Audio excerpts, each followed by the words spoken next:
ओम नमो भगवते वासुदेवाय। तो आज हम लोग जो है इस तृतीय स्कंद के 5वें अध्याय का 12वां श्लोक लेते हैं। मुनिर्विवक्षो भगवद गुणानां सखा पीते भारत माह कृष्णा यस्मिन् नृणां ग्राम्य सुखानुवादे मृतिर्गीतानुहरे कथायाम। तो हम लोग जान रहे थे कि विदुर जी और मैत्रेय जी की बातें चल रही है। तो विदुर जी अब आगे मैत्रेय जी से कह रहे हैं कि देखो आपके जो मित्र हैं महर्षि कृष्ण द्वैपायन। कृष्ण द्वैपायन मीन्स कौन? हमारे श्रील व्यासदेव।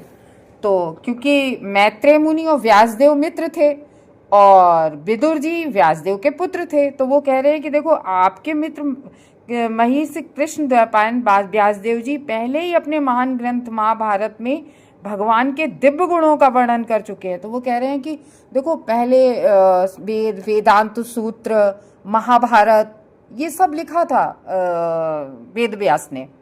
तो ये सब वेद व्यास ने लिखा था, तो कैसे लिखा था? और ऐसा काम तो वेद व्यास ही कर सकते हैं कि उन्होंने धर्म अर्थ काम मोक्ष काम के बारे में लिखा, मोक्ष के बारे में भी लिखा, लेकिन उन्होंने ये सब कैसे लिखा? ताकि जीव का उद्धार करने के लिए, क्योंकि एकदम से डायरेक्टली कृष्ण कथा में जीव आता नहीं है।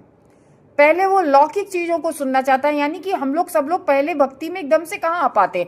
हम लोग देवताओं की पूजा करते हैं, इनकी जैसे हमने हमारे लड़के की सर्विस लग जाए हम ये पूजा कर रहे हैं, हमारा घर बन जाए हम ये पूजा कर रहे हैं, हमारे पुत्र पैदा हो जाए हमारे वंश में ये इसके लिए ये पूजा करें। मतलब अलग अलग कार्यों के लिए अलग अलग हम लोग जो है कार्य करते हैं। तो धर्म मतलब मोस्टली आदमी किस लिए करता है? धर्म अर्थ काम के लिए, ठीक है।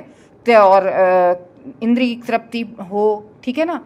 तो इसीलिए व्यक्ति करता रहता है हमारे पास और धन आए, मतलब यही सब करते हैं। तो वो तो लिखा, लेकिन उसमें महाभारत जैसी चीजों में वो और वेदांत सूत्र जैसे में उन्होंने थोड़ा सा कृष्ण कथा कही, लेकिन ये चीजें जोड़ दी।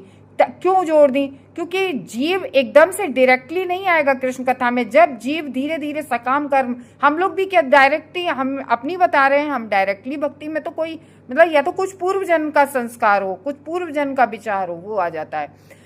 तो व्यक्ति तुरंत डायरेक्टली एकदम से भक्ति में आ जाता है। हम लोगों ने देखा है ना, बहुत छोटे छोटे बच्चे भक्ति करने, कोई कोई बच्चा भक्ति में होता है, तो ये पूर्व जन्म का होता है।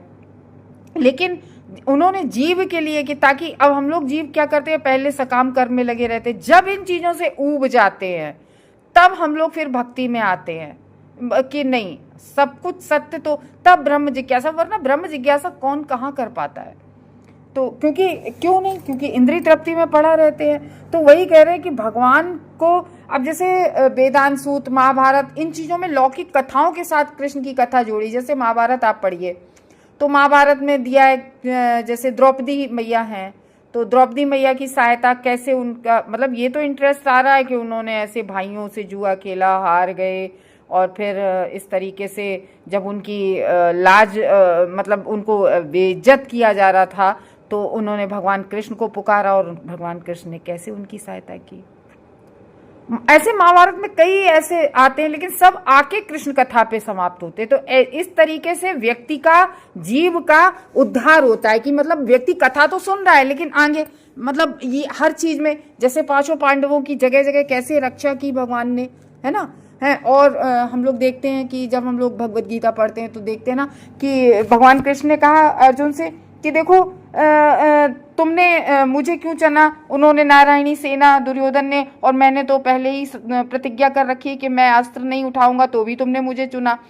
तो अर्जुन कहते मतलब एक भक्त का क्या वो होना चाहिए, ये दिखाया है। तो अर्जुन तुरंत कहते कि मैं चाहता था कि जीवन में एक ऐसा वक्त आए जो मैं अपने जीवन की पूरी बागडोर आपके हाथों में सौंप सकूं। तब भगवान कहते हैं कि अरे इस पृथ्वी की तो क्या, सारे ब्रह्मांड, जितने भी ब्रह्मांड हैं, असंख्य ब्रह्मांडों की भी अगर सारी सेना, सारे लोग आ जाएं तो भी तुम्हें कोई नहीं हरा सकता। तो जब हम, इससे क्या है, जब हम सरेंडर भगवान के हो जाते हैं, जब हम सरेंडर इनटू गॉड हो जाते हैं, तो फिर भगवान हमारी किस तरीके से रक्षा करते हैं। तो भगवान देखो भगवत गीता में कहते भी हैं, सर्व धर्मान परित्याज्य मामेकम शरणम व्रज अहम त्वाम सर्व पापेभ्यो मोक्षयिष्यामि मा शुचा। बस केवल भगवान की शरण ग्रहण करने की देरी है। तो वही हम लोग, तो इसलिए वेद व्यास ने जीवों के कल्याण के लिए ऐसे लिखा है कि व्यक्ति एकदम से, कृष्ण कथा में कहाँ सबकी रुचि होती है, लौकिक कथाओं में रुचि होती है। तो उन लौकिक कथाओं में बिल्कुल एक तरह से ये समझ लो कि आप लोग अपने छोटे बच्चों को शहद में मिला के, वो क्या सर्दियों के लिए वो घिसके नहीं, जायफल वगैरह खिलाते हैं या कुछ भी कोई दवा देते हैं हम लोग बच्चों को, तो शहद में घोल के क्यों देते हैं कि वो एकदम से बच्चों को, अगर हम मुंह में चटाएंगे दवा किसी और के साथ या ऐसे, तो बच्चा पलटी कर देगा या फिर बच्चा उस दवा को अपने अंदर नहीं ले जाएगा। और हम शहद के साथ उसको चटाते हैं तो वो दवा मीठे के लिए वो बच्चा दवा को उस शहद के सहारे से खा जाता है। तो वही काम वेद व्यास ने किया जीवों के लिए कि जीव ऐसे डायरेक्टली कृष्ण कथा, भैया किसको इंटरेस्ट आता है कृष्ण कथा में, कड़वी लगती है अगर किसी से कहो कि नहीं भैया, मतलब इस तरीके से लौकिक कथाओं के साथ जोड़ के दे दिया है, तो व्यक्ति को फिर कृष्ण से जुड़ने का मौका मिल जाता है। किंतु इसका सारा उद्देश्य सामान्य जनों का ध्यान लौकिक कथाओं के प्रबल आकर्षण के माध्यम से कृष्ण कथा श्रीमद् भगवत गीता की ओर आकृष्ट करना है। तो मतलब ये है कि इसके बारे में लिखा है वेद व्यास ने, लेकिन क्यों लिखा, ताकि व्यक्ति जीव भगवान की कथा के प्रति आकृष्ट हो, भगवत गीता के प्रति आकृष्ट हो। तो वो है, तो इसीलिए विदुर जी मैत्रेय ऋषि से कहते हैं कि ये सब चीजें हम लौकिक कथाओं से जुड़ी हुई सब सुन चुके हैं। और किससे सुन चुके हैं, वेद व्यास से। और इसलिए अब कृष्ण कथा ही सुनाई है हमें, ये कह रहे हैं।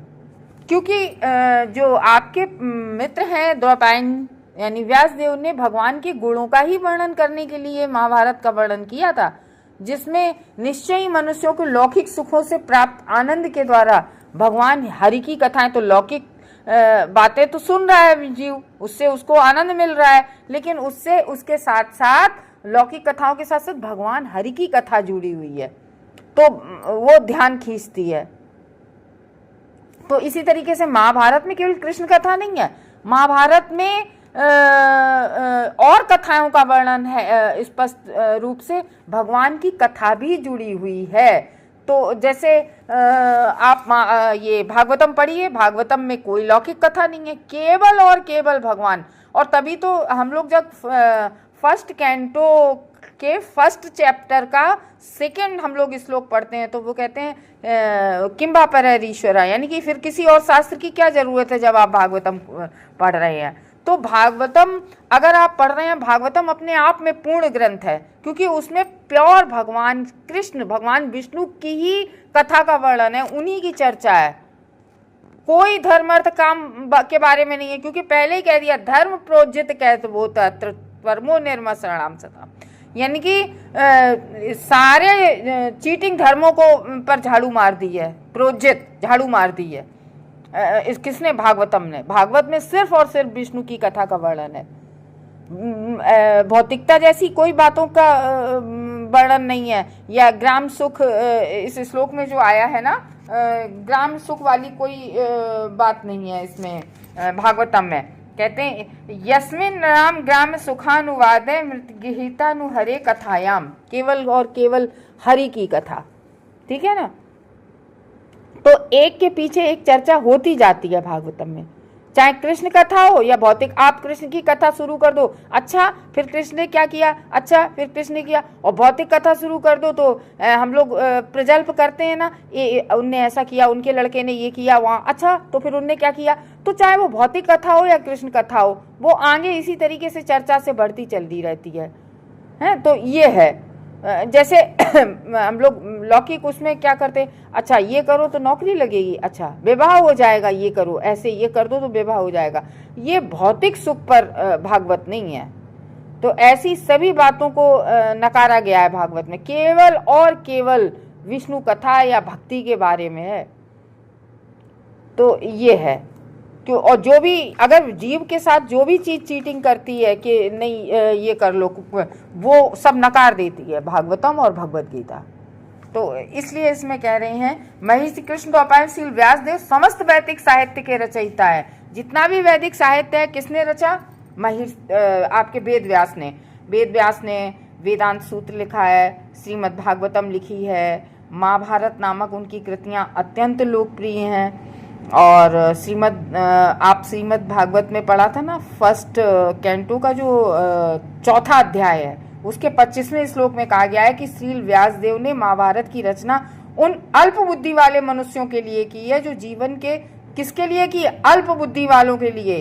कौन होता है? जो जीवन के दर्शन की अपेक्षा लौकिक कथाओं में अधिक रुचि लेते हैं। तो महाभारत इसलिए लिखा कि कुछ लोग ऐसे होते हैं ना, उन्हें कृष्ण कथा में कोई इंटरेस्ट नहीं होता है, उन्हें लौकिक कथाओं में इंटरेस्ट होता है, क्योंकि महाभारत में सब इंटरेस्ट वाली। अच्छा दुर्योधन ने ये किया, अच्छा दुर्योधन ने दुर्वासा ऋषि को भेज दिया कि वहां जब जंगल में थे वहां भेज दिया कि जाओ तुम, अब जब सब लोग खाना खा ले तब तुम उनके पास पहुंचना। लेकिन फिर वो भी आके कृष्ण कथा पे रुकती है बाद में आके कि अच्छा, तो कृष्ण द्वैपायन ने इसीलिए लौकिक कथा के बीच में कृष्ण कथा बनाए, कृष्ण कथा में लौकिक कथा जोड़ दी है कि व्यक्ति लौकिक कथा को ज्यादा पसंद करता है पढ़ना, तो लौकिक कथा पढ़ेगा, उसको फिर इससे उसमें थोड़ा बहुत कृष्ण कथा से भी जुड़ेगा। तो अल्प बुद्धि वाले मनुष्यों के लिए लिखा है, जो जीवन के दर्शन की अपेक्षा लौकिक कथाओं में अधिक इंटरेस्ट रखते हैं। जीवन का दर्शन क्या है?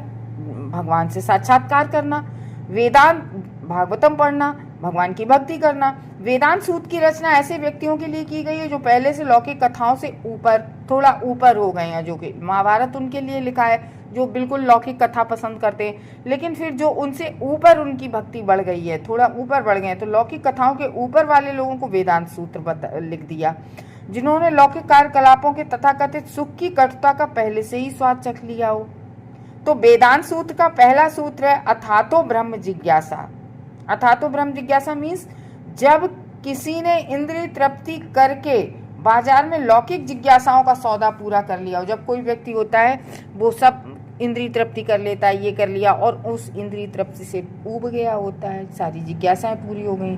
जो लोग ऐसी लौकिक जिज्ञासाओं में व्यस्त रहते हैं, जैसे समाचार पत्र तथा ऐसे अन्य ग्रंथ भरे रहते हैं, तो वे स्त्री शूद्र द्विज बंधु अर्थात स्त्रियों श्रमिकों तथा उच्च जाति ब्राह्मण क्षत्रिय एवं वैश्य के अयोग पुत्रों की श्रेणी में जो आते हैं, ऐसे अल्पज्ञ लोग वेदांत सूत्र के प्रयोजन को नहीं समझ सकते। क्यों कहा है कि कुछ लोग ऐसे होते हैं, स्त्री शूद्र द्विज, ये लोग वेदांत सूत्र को नहीं समझ सकते हैं, यानी कि अल्प बुद्धि वाले जो होते हैं, जो नहीं समझ सकते हैं, तो वे विकृत रूप से सूत्रों का अध्ययन करने का स्वांग कर सकते हैं। तो वेदांत सूत्र के असली प्रयोजन की व्याख्या यही है कि स्वयं श्रीमद् भागवत में की गई है कि श्रीमद् भागवत के संदर्भ के बिना वेदांत सूत्र को समझने के प्रयास करने वाला कोई भी व्यक्ति निश्चय ही दिग्भ्रमित हो जाता है। तो जो ऐसे दिग्भ्रमित लोग जो शरीर को आत्मा समझने की गलत धारणा के अधीन, कुछ लोग ऐसे होते हैं ना कि शरीर को ही सब कुछ अपना मान लेते हैं, शरीर को ही आत्मा समझने लगते हैं, तो ये गलत धारणा है ना कि शरीर तो हमारा, आत्मा हमारी हमेशा शाश्वत है और शरीर तो हमारा विनष्टकारी है, इसको तो नष्ट होना ही है। तो ये, लेकिन जो लोग शरीर को ही सब कुछ मान बैठते हैं कि नहीं शरीर ही सब कुछ है, ये गलत धारणा मान लेते हैं, तो ऐसे लौकिक परोपकारी कार्यों में रुचि दिखाते हैं। ऐसे लोग कैसे लोग जो लौकिक कार्य है उनमें बहुत इंटरेस्ट रखते हैं, जो शरीर को ही सब कुछ मानते हैं। लेकिन जो लोग ये जान चुके हैं नहीं आत्मा शाश्वत है, ये शरीर तो एक दिन विनष्ट होना ही है, तो आत्मा के लिए कार्य करना है, जो लोग ये है उन्हें महाभारत से लाभ उठाना चाहिए। जिसे श्रील व्यासदेव ने विशेष रूप से उन्हीं के लाभार्थ लिखा है। ऐसे महान प्रणेता ने महाभारत की रचना इस प्रकार की है कि ऐसे अल्पज्ञ लोग जिन्हें लौकिक कथाओं में अधिक रुचि है, वे बड़े चाव से महाभारत को पढ़ सकते हैं। बड़ा इंटरेस्ट आता है ना महाभारत की बात में, बहुत इंटरेस्टिंग है महाभारत।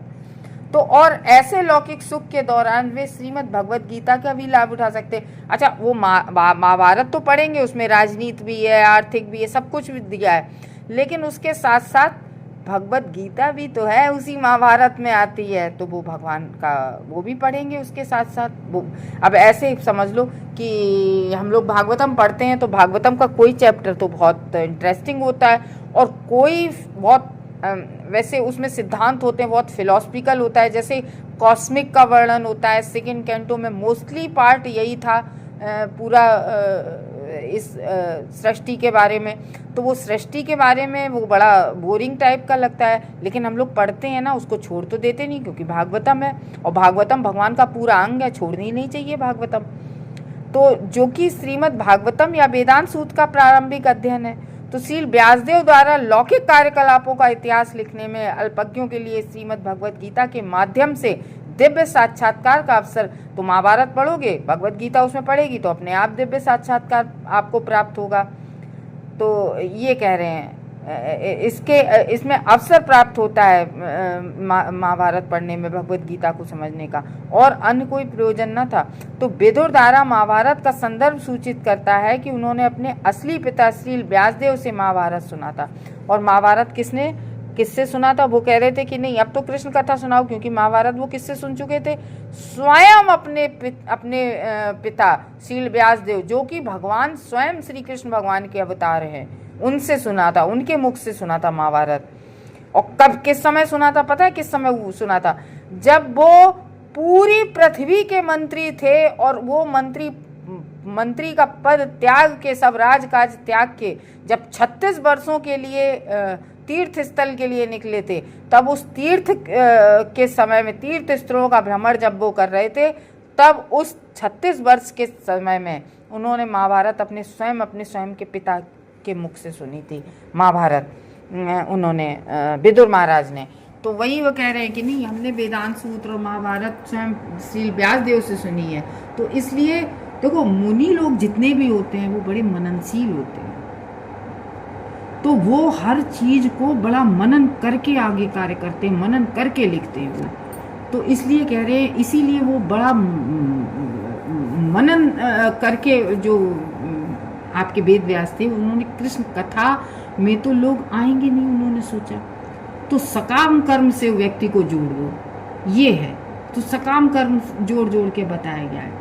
तो देखो, आप पूजा करिए किसी देवी देवता की, आप शिव जी की कीजिए, शिव जी की आपने तपस्या की और आपने वरदान मांगा, आपको वरदान मिल जाएगा, शिव आपसे खुश नहीं होंगे। और वैष्णवनाथ यथा शंभु, और अगर कहीं आपने शिव जी से भगवान को मांग लिया तो वो अत्यधिक तो खुश होंगे और भगवान को दे देंगे। अभी एक कथा हमने सुनी थी, अब नाम तो इस समय नहीं याद आ रहा, किसी ने तपस्या की और शिव जी प्रसन्न हुए, शिव जी खुश हो गए। शिव जी ने पूछा, बताओ तुम्हें क्या दें? कि तुम्हें जो सबसे ज्यादा प्रिय हो वो दे दो। कि उस भक्त ने कहा, तुम्हें सबसे तपस्या करके वरदान मांगा, तुम्हें जो सबसे ज्यादा प्रिय हो वो मुझे दे दो।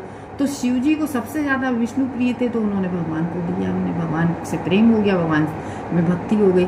सो कह रहे हैं कि आप देवी देवता से कोई वरदान मांगेंगे, वो दे तो देंगे, लेकिन वो खुश तभी होंगे जब भक्ति मांगेंगे हम लोग। तो इसलिए कह रहे हैं कि वो बहुत मननशील थे वेद व्यास जी। तो इसीलिए उन्होंने धर्म अर्थ काम मोक्ष के साथ जोड़ के कृष्ण कथा कही कि व्यक्ति तब जुड़ेगा कृष्ण से। तो मतलब कहने का मतलब है कि जैसे कहते नहीं है कि शहद के साथ दवा मिलाओ, थोड़ी दवा तो अंदर जाएगी, कुछ तो आराम मिलेगा, कुछ तो बच्चे को आराम मिलेगा। इसी तरीके से आपके वेद व्यास ने सोचा कि इस जीव को सकाम कर्म से जोड़ के भगवान से जोड़ा जाए, तो थोड़ी कथा तो मिलेगी जब वो महाभारत या और चीजें पढ़ेंगे तो इसलिए वेद व्यास ने धर्म अर्थ काम मिला के लिखा था। सीधे वो कथा से जोड़ेंगे तो व्यक्ति नहीं जुड़ेगा। तो जैसे व्यक्ति महाभारत आदि पढ़ता है तो उसमें श्री कृष्ण कथा शामिल रहती है, तो उससे क्या होगा, अगर थोड़ी भी कथा सुनेगा तो जीव शुद्ध हो जाएगा। तो इस प्रयोजन से व्यक्ति की भक्ति थोड़ी सी आगे बढ़ेगी, ये कह रहे हैं। जो सकाम कर्मी है वह ब्रह्म जिज्ञासा करेगा ही नहीं, लेकिन हाँ, करते फिर वो आगे उसकी भक्ति में मन लगेगा। तो ये कह रहे हैं। तो इसी तरीके से कह रहे हैं कि हम लोग जब आगे शास्त्रों को पढ़ेंगे, लिखा है, भगवान कहते हैं एक जगह, कृष्ण भगवान, कि काम, लोभ, क्रोध, ये भगवत गीता पढ़ेंगे ना तो आप देखते होंगे बहुत सारे साधु सन्यासी हो जाते हैं, बहुत सारे साधु सन्यासी हो जाते हैं। क्या उनमें से कितने % लोगों को भगवत गीता का ज्ञान है? ठीक है, तो काम क्रोध लोभ ये 3 चीजें नरक के द्वार कहे जाते हैं, तो इन्हें त्यागना चाहिए। और हमारी जो भागवतम है, आपको भागवतम इतनी बढ़िया चीज है। भागवतम मतलब कुछ भी नहीं करना, आपको कुछ भी नहीं करना है, सिर्फ एक काम करना है, भागवतम पढ़ना या सुनना है। आप पढ़ लो या सुन लो, आपको कोई भी वासना या किसी को भी दूर करने की कोई जरूरत नहीं है। सारी वासनाएं अपने आप समाप्त हो जाएंगी। आपको बड़ी से बड़ी विरक्ति आपको नहीं हो रही है, वो हो जाएगी।